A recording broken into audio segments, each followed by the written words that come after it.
les disputes, ça ne doit pas être un partage. Bien-aimé, tu dois savoir ceci. Le calme n'est pas la paix. Alléluia. Tu peux entrer dans une famille ou dans une maison, tu vois que là, les gens sont calmes. Mais lorsque tu peux fouiller bien dans cette maison, tu constateras que le calme qui est apparent n'est pas la paix dans cette maison-là. Tu peux voir quelqu'un qui est toujours calme. Mais si tu entres dans sa vie, tu vois que cette personne, bien qu'il est calme, mais il ne vit pas la paix. Alléluia. Alléluia. Il y a des hommes qui sont comme ça. Il est silencieux. Mais le silence ne veut pas dire que c'est la paix. Alléluia. Une autre chose que tu dois savoir sur la paix, c'est que la paix, c'est un climat. C'est un environnement. C'est une certitude. Le climat de paix se développe par les fils de Dieu. Là où ils sont, ils ne créent pas de troubles. Ils ne sont pas dans la confusion. Ils créent un climat de paix pour permettre à ceux qui ne sont pas de Dieu de constater que ceux-là n'agissent pas comme nous. Ils ne travaillent pas comme nous. Ils ne parlent pas comme nous. Mais lorsqu'il vient, quels que soient les troubles, il impose la paix. Alléluia. Lorsque tu reviens dans l'île là où Jésus est en train de traverser avec ses disciples, il leur a dit, allons de l'autre côté. Mais au milieu de la mer, il y a eu le flot qui s'est levé. Et la barque était en train d'être remplie. Les disciples, là où ils étaient, leur paix était troublée. Mais il y a quelque chose qui tire mon attention, pasteur Esther, c'est que pendant que les disciples étaient en pagaille, Jésus dormait. C'est-à-dire la situation qui pouvait troubler les uns comme les autres, ça ne troublait pas Jésus. C'est-à-dire cette paix-là, il ne la cherchait pas en dehors de lui. Il était lui-même la paix et il avait en lui la paix. Alléluia. C'est pourquoi ceux qui étaient troublés, lorsque les troubles étaient venus, ils devaient recourir à celui qui était la paix pour aussi leur paix soit restaurée. Je déclare sur une vie, puisque tu es dans cette assemblée de saints, que Dieu t'accorde la paix. Que Dieu t'accorde la paix. Tala, batu bazomo na yo ne longi, ba ebite ozo le kana mutema na yo. Batu bazomo na yo nengo zo seka. Ils voient comment est-ce que tu vis aisément. Mais ils ne savent pas lorsque tu rentres, tu restes seul dans ta chambre. Ce que tu vis. La paix n'est pas l'apparence. La paix est une situation intérieure. Cela ne dépend pas de ce que nous montrons aux autres. Mais c'est une vie profonde de soi. Pose-toi la question, as-tu la paix par rapport à ta vie? La vie que tu mènes, te donne-t-il la paix? Alléluia. Bien-aimé, on ne doit pas se tromper. On ne doit pas se tromper. Nous les hommes, nous voyons le visage, mais nous ne savons pas ce qui se passe au plus profond de nous. J'aime ce que Papa Alain Moloto a dit. Il dit, lorsque l'homme qui voit le visage peut compatir par rapport à ce qu'il voit, mais celui qui peut te condamner plutôt par rapport à ce qu'il te voit, mais celui qui vit en toi, lui, il compatit avec toi. Ça veut dire qu'il n'y a que Dieu qui connaît le fort intérieur de chacun de nous. Et bien aimé, tu dois savoir, toutes les fois que tu vas te confronter avec les situations de la vie, toutes les fois que quelque chose viendra heurter ta paix, toutes les fois où les choses de ce monde viendront troubler ta paix, ce n'est pas aux hommes que tu dois courir, parce qu'eux aussi, ils ont besoin de la paix. Mais c'est vers Jésus qu'il faut crier. C'est vers Jésus qu'il faut crier. Beaucoup sont en train de souffrir, mais en silence. Beaucoup sont en train de mourir, mais en silence. Beaucoup sont en train de pleurer jour et nuit par rapport à leur vie. Mais hélas, parce que lorsqu'ils se parfument, lorsqu'ils mettent leurs plus beaux vêtements, lorsqu'ils sortent à la rue, on est en train de les envier par rapport au véhicule, par rapport au parfum, par rapport à l'habillement. Mais au fond d'eux, c'est une pourriture. Que Dieu nous sauve de cela. Alléluia. La paix doit être évidente.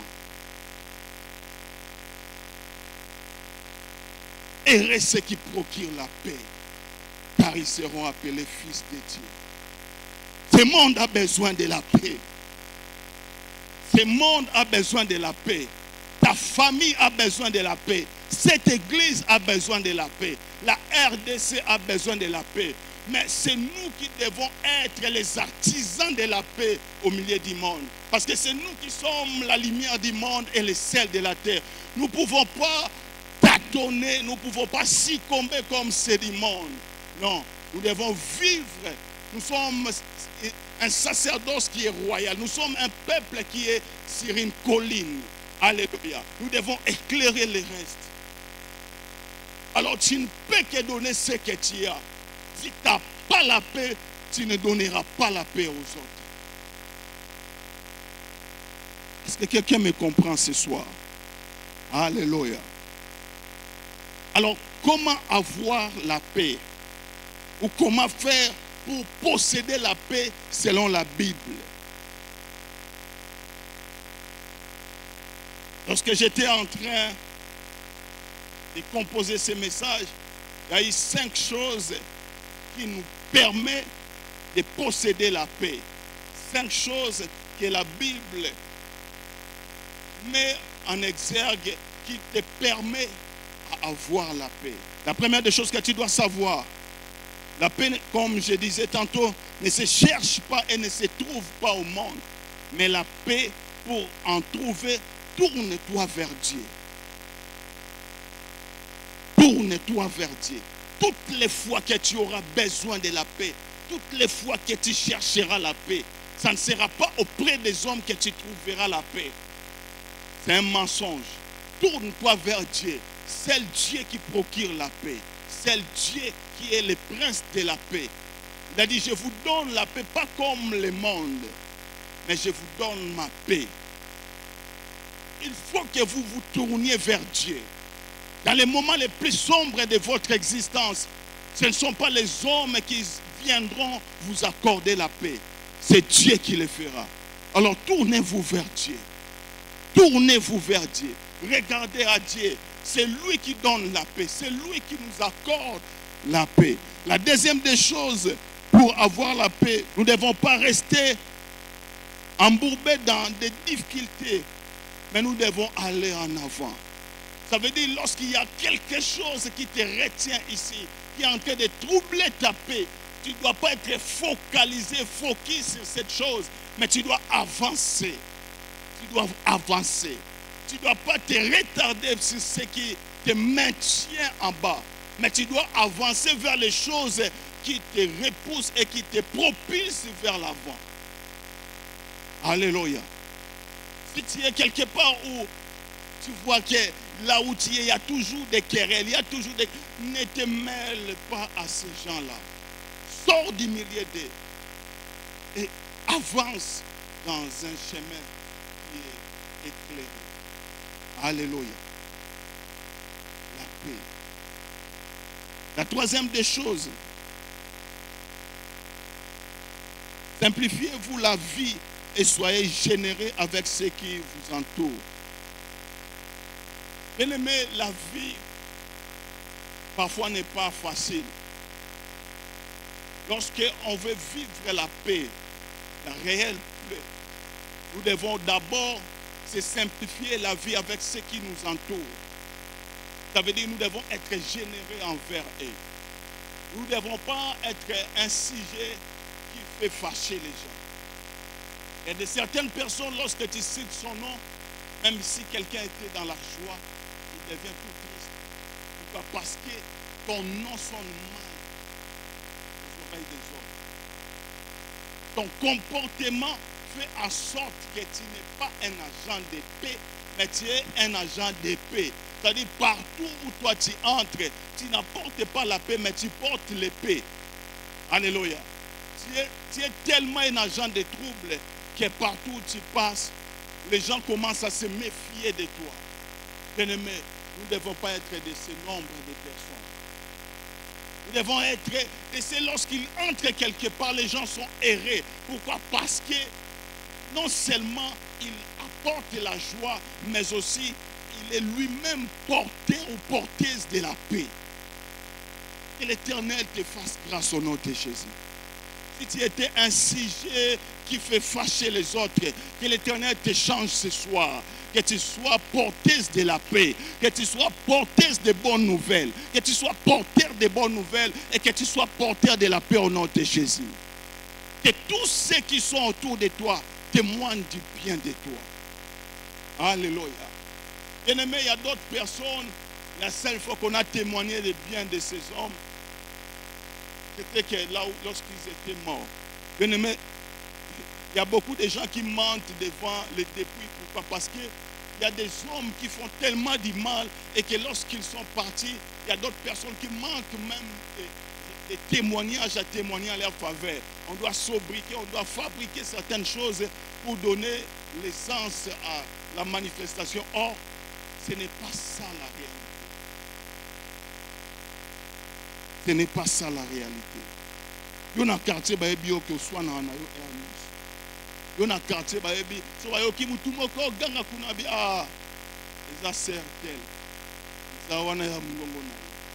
qui est tellement mal répété partout. Et que lorsqu'on parle de la paix, on ne peut pas associer ton nom avec la paix. Est-ce que le Seigneur te délivre au nom de Jésus? Est-ce que le Seigneur te délivre au nom de Jésus? Lorsque nous venons à l'église, nous ne venons pas que pour remplir les bancs.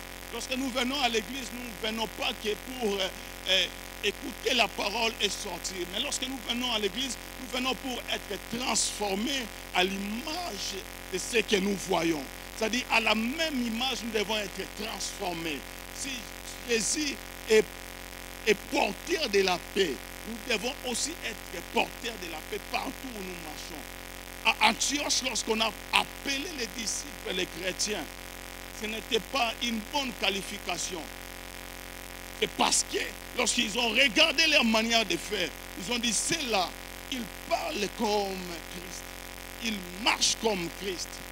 Ce ne sont pas des paroles et même des disciples qui ont proclamé ça. Non, les gens ont constaté la marche de ces hommes. Ils ne marchent pas comme nous. Ils n'agissent pas comme nous. Les réactions sont différentes. Par conséquent, lorsqu'on regarde leur manière de faire, c'est comme cet homme-là qu'on avait crucifié. Ton comportement est à la miroir. Lorsqu'on te regardera, qu'on voit exactement que celui-ci c'est un bon chrétien. Alléluia. Nous ne sommes pas chrétiens qu'à l'église, bien-aimés. Nous ne sommes pas que chrétiens à l'église. La vie chrétienne ne se vit pas à l'église. La vie chrétienne se vit à l'extérieur de l'église. C'est-à-dire, lorsque nous venons à l'église, nous venons pour être enseignés, nous venons pour être rechargés, afin d'affronter la vie qui est dehors. La réalité de la vie chrétienne, c'est ce que tu vis dehors.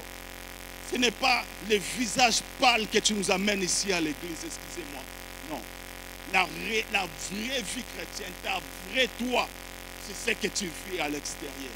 Là où il n'y a pas de pasteur sympho, là où le pasteur externe n'est pas là, là où il n'y a pas des anciens, il n'y a pas les chefs de département, là où tu es seul à seul avec ta vie, c'est là que tu dois démontrer que tu es réellement chrétien. La quatrième des choses que tu dois savoir pour produire la paix, pour avoir et posséder la paix, tu ne dois pas être inquiet. Bien-aimé, les inquiétudes, c'est l'ennemi numéro 1 de la paix. Plusieurs chrétiens voient comme si Dieu n'agit pas dans leur vie. Pourquoi? Parce que lorsqu'ils se concentrent sur un sujet de prière et que ce sujet n'est pas encore exaucé ou il n'a pas encore vu certaines lumières par rapport à ce sujet, nous devenions inquiets. Or, là où l'inquiétude s'installe, sache que tu n'auras plus de paix. Et lorsque les inquiétudes s'installent, une chose se détruit, c'est la foi. Or, là où il n'y a pas de foi, il n'y a pas de Dieu. Alléluia. Là où il n'y a pas de foi, il n'y a pas d'exaucement. Là où il n'y a pas de foi, il n'y aura jamais la paix. Enlève les inquiétudes. Qu'est-ce qui te fait pleurer? Quel est le sujet qui te fait des soucis tout le temps? Bien-aimé, enlève les inquiétudes. Nous sommes en Dieu. Nous ne devons pas être inquiets de certaines choses. Je suis en train de dire, regarde les listes des champs. Il ne sème ni ne moissonne. Mais cependant, Salomon, dans toute sa gloire, n'a pas été vêtu comme l'un d'eux. Alléluia. S'il peut autant vêtir les listes des champs, qui peut sortir aujourd'hui et demain sécher, mais à combien plus forte raison, toi qui invoques son nom? Bien-aimé, Dieu te connaît. Il connaît ta situation. Même avant que tu ouvres ta bouche pour pouvoir lui parler, il connaît déjà de quoi tu as besoin. Mais les problèmes avec toi, ce sont les inquiétudes. Laisse que les inquiétudes tombent au nom de Jésus. Laisse que les inquiétudes qui étaient devant toi tombent ce soir au nom de Jésus. J'étais en train de déclarer que les inquiétudes qui s'alignaient une après l'autre, que cela tombe au nom de Jésus. La cinquième des choses qui produit la paix et qui fait en sorte qu'on vive la paix, c'est la prière. Répète après moi, la prière. Répète après moi, la prière. Dans Philippiens 4:4, la Bible est en train de dire, réjouissez-vous toujours dans le Seigneur. Je le répète, réjouissez-vous. Le verset 5, la Bible dit que votre douceur soit connue de tous les hommes. Le Seigneur est proche. Ne vous inquiétez de rien, mais en toutes choses, par la prière et la supplication, avec les actions de grâce, faites connaître à Dieu vos demandes. C'est-à-dire vos besoins. Vous ne devez pas pleurer. Vous ne devez pas chercher ça et là. Mais par la prière et la supplication et des actions de grâce, vous devez faire connaître à Dieu vos besoins. Alléluia. Vous devez faire connaître à Dieu vos besoins. Ce que j'aime, c'est qu'avant même que tu fasses connaître à Dieu tes besoins, lorsque tu rentres dans le psaume, la Bible est en train de dire, ô toi qui écoutes les prières, tous les hommes viendront à toi. Alléluia. Mais notre Dieu écoute la prière. Il n'est pas un sourd. Avant même que tu ouvres ta bouche pour que tu puisses l'adresser un mot, il connaît de quoi tu as besoin. Donc, lorsque tu avances vers lui, tu dois être muni de toute ta confiance et de toute l'assurance que le Dieu en qui j'ai pris, même si aujourd'hui je ne vois rien, il agira et il agira certainement. J'aime la détermination d'Abraham. La Bible dit sans faiblir dans sa foi. Il a espéré contre toute espérance. Même lorsque sa femme avait près de 100 ans, lui, il continuait à espérer que celui qui a fait promesse n'est pas un homme, mais celui qui a fait la promesse est fidèle. J'aimerais dire à quelqu'un qui a une promesse de Dieu, qu'il voit que cette promesse est en train d'expirer, que celui qui t'a fait la promesse est fidèle. Il ne te mentira pas. Et il ne va pas commencer à mentir avec toi. Notre Dieu est fidèle. Répète après moi, notre Dieu est fidèle. Notre Dieu est fidèle. Alléluia. Est-ce que tu peux acclamer le Seigneur?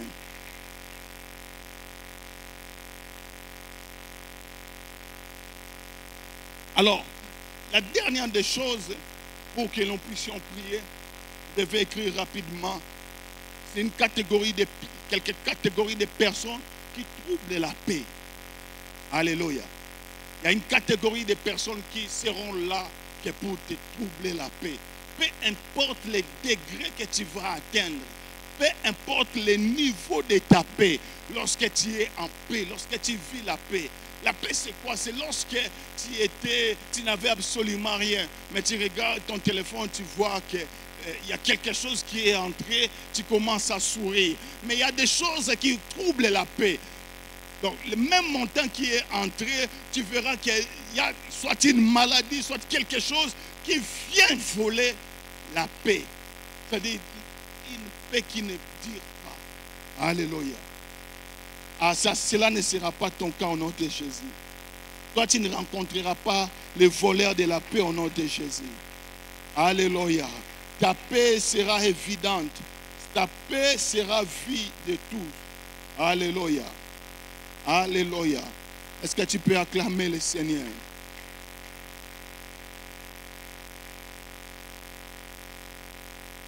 Bien-aimés, tous ceux qui nous font du mal ne sont pas tous dans la même catégorie. Ils ne doivent pas être traités de la même manière. La première catégorie est composée des ignorants. Ça veut dire, ils nous font du mal sans le savoir. Souvent même, ils croient servir la bonne cause, défendre une idéologie, mais en réalité, ils ne savent pas et ne comprennent pas. C'est là qu'il faut leur pardonner et demander à Dieu de leur pardonner. Alléluia. Nous avons l'exemple de l'apôtre Paul. Paul, Saul de Tarse, il était en train de persécuter l'Église. Mais en lui, il était rassuré que ce qu'il était en train de faire était pour la bonne cause. Il était en train de défendre la Torah. Il était en train de défendre la loi qui était établie. Alléluia. Il était en train de persécuter, de tuer.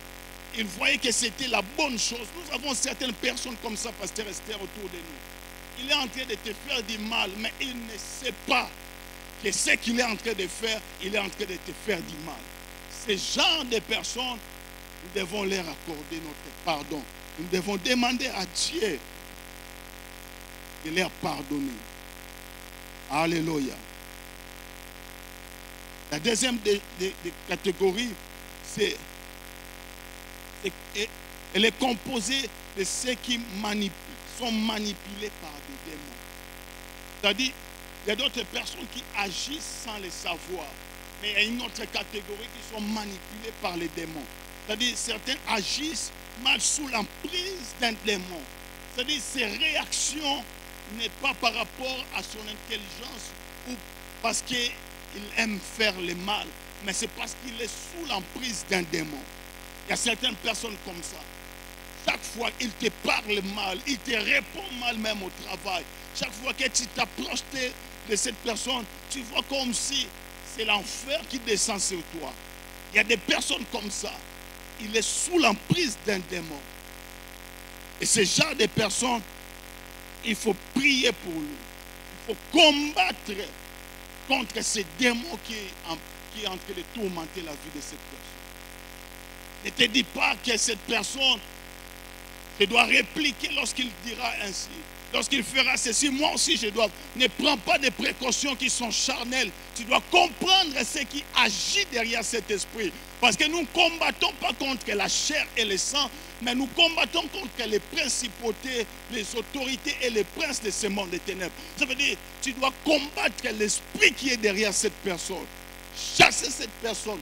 Lorsqu'il sera délivré, peut-être c'est lui qui sera en train de t'apporter les bonnes nouvelles. Alléluia.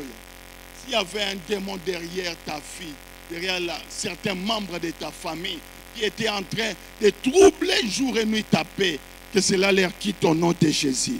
Si tu es ici, tu es aussi sous l'emprise d'un démon, que tu sois délivré en cet instant au nom de Jésus. Alors je disais que tu sois délivré en cet instant au nom de Jésus. Que Dieu te délivre au nom de Jésus. Sois délivré au nom de Jésus. Ces gens-là nous font tellement du mal. Parce que nous sommes toujours avec eux. Il y a un démon qui contrôle sa vie. Et les actions qu'il pose, ce n'est pas sous son intelligence, mais c'est sous la dictée de ces démons. Que Dieu nous délivre et que Dieu délivre tout celui qui est sous l'emprise de ce genre d'esprit. La troisième catégorie, ce sont des agents de Satan, des sorciers. La deuxième catégorie, c'est quelqu'un qui n'est pas conscient. Il est manipulé par un démon pour te faire du mal. Mais la troisième catégorie, ce sont les agents de Satan, c'est-à-dire les sorciers, les vrais démons. Ils ils ont fait un pacte avec le diable pour faire le mal. Ils sont des fils du mal, ils sont des agents du mal et ils respirent le mal. Ils ne savent pas faire du bien. Jour et nuit, ils ne peuvent pas changer. Ils sont là pour faire du mal le jour et la nuit. Alléluia. Ce sont les gens qui ont vendu leur âme à Satan. Donc ils ne savent pas comment faire du bien. Et jour et nuit, ce sont les mal qu'ils respirent. Et cette catégorie de personnes, que Dieu nous délivre de ce genre de personnes. Alléluia. Ce genre de personnes, tu dois prier enfin que ce genre de personnes partent loin de toi. Que tu ne rencontres pas ce genre de personnes dans ta vie. Tu dois porter Dieu en toi, afin que toutes ces personnes, lorsqu'ils se présenteront devant toi, qu'ils trouvent déjà la paix de Dieu installée et le feu de Dieu en toi, afin qu'ils ne puissent pas entrer et détruire ce que Dieu a mis en toi. Alléluia. Aucun démon ne prendra le dessus sur ta vie. Aucun démon ne prendra le dessus sur tes enfants. Aucun démon ne prendra le dessus sur ton foyer. Aucun démon ne prendra le dessus sur ton mari. Aucun démon ne prendra le dessus sur ta femme. Aucun démon ne prendra le dessus sur ta destinée. Les démons n'auront rien à faire sur ta vie et sur ta marche avec Dieu au nom de Jésus. Toutes les fois où ils se présenteront devant toi, que tu les saches ou que tu ne les saches pas, que tu vois les actions, les réactions ou que tu ne les vois pas, que Dieu te rende ferme et fort devant les attaques de l'ennemi. Ah, si j'attends ton amen, que Dieu te sécurise. Si tu me donnes le plus bon de ta main, que Dieu te donne la force au nom de Jésus. Ils sont là au milieu de nous, les démons. Et ils ne savent pas faire du bien. Ils sont là pour enfanter le mal. Partout où tu passes, ils sont là dans nos maisons. Ils sont là même à l'église. Ils sont là même au travail. Ils sont là même, je ne sais pas, dans les bus. Ils sont partout. Que Dieu te préserve de ce genre de personnes. Amen. Alors, banzamba bomba yo likola bato aboyi. Okutana bango te na destinée na yo. Que tu te fasses pas ami à ce genre de personnes. Que tu ne confies pas ta vie à ce genre de personnes. Parce que le mal avec toi, tu te confies à n'importe qui. Tu n'as pas le discernement des esprits. Que Dieu aiguise ton discernement. Que tu ne te confies pas à ce genre de personnes. Alléluia. Que Dieu aiguise ton discernement. Que Dieu le fasse pour te préserver. La quatrième catégorie, ce sont les gens qui ne sont pas agents du diable, mais ce sont des méchants, des mauvais. Ils sont enviés, ils sont mesquins, jaloux, ils sont orgueilleux. Ils sont là lorsqu'ils te voient avec quelque chose. Leur cœur ne va pas bien. Alléluia. Ils veulent que toutes les bonnes choses soient pour eux. Ils ne peuvent pas te voir dépasser d'un pas par rapport à ta vie. Lorsque tu évolues, là où ils sont très en colère, ils sont excités. Ils veulent à tout prix que tu sois par terre. Ils ne sont pas des démons, mais ce sont des méchants. Alléluia. Ils sont là parmi nous, les méchants. Dis après moi les méchants. Dis après moi les méchants. Que Dieu te préserve des méchants au nom de Jésus. Que Dieu te préserve des méchants au nom de Jésus. Alléluia. Les méchants, ce sont nos autorités. Ils sont là dans les entreprises. Ce sont nos collègues à l'université. Lorsque tu as des bons points, il est là. Il ne peut pas dormir parce que toi, tu as des bons points. Tu ne peux pas réussir là où lui il est. Ils doivent nécessairement t'amener à l'échec. Il n'est pas un démon. Il n'est pas dicté par les démons. Mais son esprit, il est méchant. Il est méchant. Ce genre de personnes ne résisteront pas devant vous au nom de Jésus. Que Dieu vous délivre de leurs mains au nom de Jésus. Alléluia. La Bible dit dans 2 Thessaloniciens 3D Écoute ce que l'apôtre Paul est en train de dire. Il dit, et afin que nous soyons délivrés des hommes méchants et perverses, car tous n'ont pas la foi. Alléluia. Que Dieu te délivre des hommes méchants. Que Dieu te délivre des hommes méchants. Ils ont l'apparence d'être saints, pieux, mais dans leur cœur est perverti. Leur cœur est rempli de beaucoup de méchanceté. Que Dieu nous délivre de ces hommes. La cinquième catégorie, c'est celle des méchants conscients. Ceux qui savent exactement ce qu'ils font. C'est comme Alexandre le forgeron. Dans 2 Timothée 4, 14, l'apôtre Paul est en train de dire à Timothée, il dit, Alexandre le forgeron m'a fait beaucoup de mal. Alexandre le forgeron m'a fait beaucoup de mal. Les Alexandre le forgeron, ils sont là parmi nous. Dis-moi un amen. Dis-moi un amen. Ils sont là parmi nous, même à l'église. Alexandre le forgeron. Apôtre Paul a l'élit. Abi Johanna Salinga mabe mingi. Mabe. C'est-à-dire, avec toute sa conscience qu'ils font le mal. Il ne fait pas le mal parce qu'il a plaisir. Mais c'est dans toute sa conscience qu'il fait le mal. Ce genre de personnes ne peuvent pas résister au milieu de nous. Alléluia. Tu ne dois pas laisser ce genre de personnes prendre autorité sur toi ou s'approcher de ce genre de personnes. Parce que toi, tu vas mourir et ils resteront en vie. Alléluia. Ce que j'aime dans 2 Thessaloniciens chapitre 1er, le 6e verset, la Bible dit, car il est de la justice de Dieu de rendre l'affliction à ceux qui nous affligent. Alléluia. Il est de la justice de Dieu de rendre l'affliction à ceux qui nous affligent. C'est-à-dire tous ceux qui apportaient le mal dans ta vie, tous ceux qui conspiraient le mal contre ta vie. Ce soir, la Bible dit, il est de la justice de Dieu.